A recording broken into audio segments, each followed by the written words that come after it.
دلاور بفرمایید. السلام علیکم و رحمت الله و برکاته. علیکم السلام و رحمت الله. برادر یکتگی سوالتون تا اینکه یک چند آدمای قبول کرده تونیم. استاد به خاطر الله شما را دوست می‌داریم. دو سوال مهم داشتم اجازت باشد. بفرمایید. استاد چیکار کنیم که روز جمعه بسیارتر سنت ها را اجرا کرده بسیارتر ثواب گیریم و بگویید که کدام عمل ها را اجرا کنیم اگر و نماز جمعه ما ثواب نمیگیریم. کارها رو باید نکنیم روز جمعه. احبك الله الذي احببتنا من اجله. الله تعالی دوست دارد آن ذاتی که در راهش ما را دوست داشتید. این جوابی این ذکر است، دعا هست. مسئله دیگر در روز جمعه کدام سنت ها را بجا آوریم. روز جمعه به نماز جمعه غسل کردن، لباس تازه یا نو پوشیدن، اگر خوشبویی داشته باشد استعمال کردن و به نماز جمعه اگر امکانیت باشد پیاده رفتن.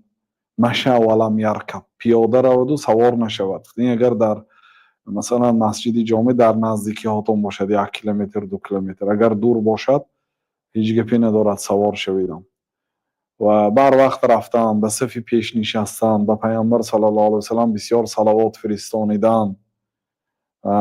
اینچنین به روزی به وقت امام به خطبه جمعه برآمد تا برآمدن امام به خطبه نماز گذاشتن چقدر که توانستید و سوره کهف را خواندن و اینچنین بعد عصر روز جمعه تا وقتی غروب آفتاب وقتی هست که وقتی اجابت دعا هست. روز جمعه ساعتی هست، ساعت مخفی هست، مانند شب قدر. شب قدر در 10 شب آخری رمضان مخفی هست، نمیدونیم که در کدام شبش هست. همین گونه این ساعت هم مخفی هست. بعضی علما میگن که بین عصر و بین شام است و یک آدم میگفته است که من ساعت کاریم در یک هفته 15 دقیقه. چخیل گفتم 15 دقیقه پیش از غروب آفتاب دعا میکنم، همین ساعت کاریم دیگه، همین که خورده میگردم گفتم، یعنی که دعا میکرد است، چون که روزی قبول دعا هست. و بعضی ها گفتن که وقتی که امام میشیند بین دو خطبه، وقتی که امام خطبه میکند بین دو خطبه یک جلسه میکنه، یعنی نشست میکند، انا همون نشست وقتی قبول دعا هست.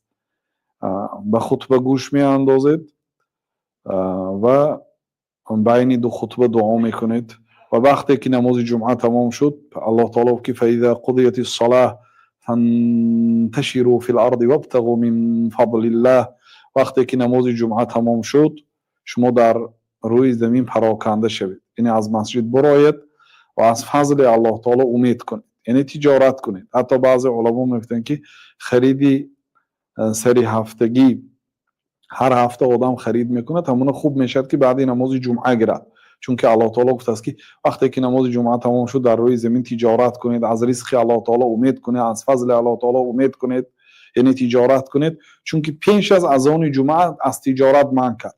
وقتی که اذان جمعه که شد شما تجارت رو ترک کنید گفت، بعد اینکه نماز تمام شد تجارت کنید گفت. بنابراین خوب است که یگان چی خرد یگان چی فروشد بعد نماز جمعه و همین عمل ها را اجرا کند ان شاء الله خیر است. والله تعالی اعلم.